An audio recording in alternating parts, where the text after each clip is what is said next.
ఇప్పుడు audience cinema థియేటర్కి చెప్తారు మామూలు ఇప్పుడు ఆడియన్స్ ఇప్పుడు ఎక్కువ రావట్లేదు అది ప్రొడ్యూసర్గా ఏం చేయాలో మీరు చెప్తున్నారు. ఫర్ అ చేంజ్ మీరు హీరో అయితే హీరోగా మీరు ఆడియన్స్ థియేటర్ రావడానికి మీరు ఏం చేస్తారు?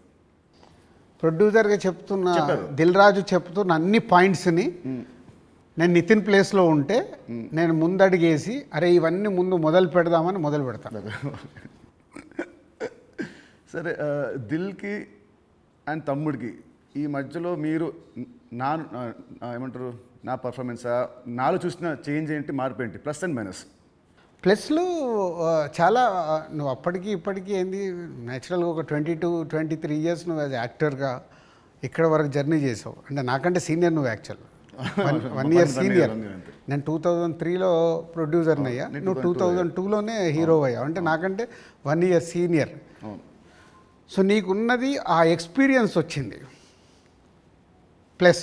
సో ఆ ఎక్స్పీరియన్స్తో నేను ఎలా హ్యాండిల్ చేస్తున్నానో థింగ్స్ని హ్యాండిల్ చేయగల కెపాసిటీ వచ్చింది, మేనేజ్ చేయగలిగే కెపాసిటీ లేనిది.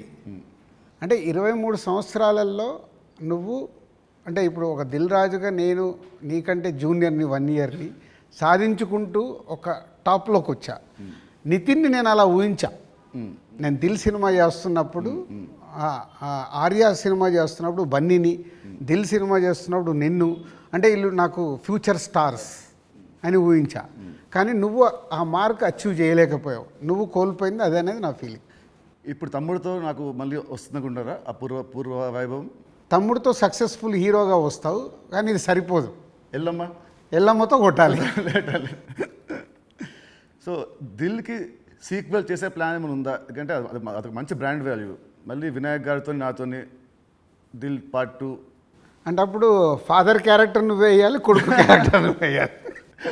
ఉంది కదా, ఇలాగ సినిమాలో ఉంది కదా, ఇచ్చాం కదా మనం లీడ్. కరెక్ట్, సినిమాలో మనకు లీడ్ ఉంది, సినిమా లీడ్ ఉంటుంది. అది వేసుకొని లాస్ట్ సీన్ అదే ఉంటుంది, ప్రకాష్ రాజ్ గారిది ఫోటో మీదకి వెళ్ళి రివీల్ చేస్తే అలా చేయాలి అప్పుడు.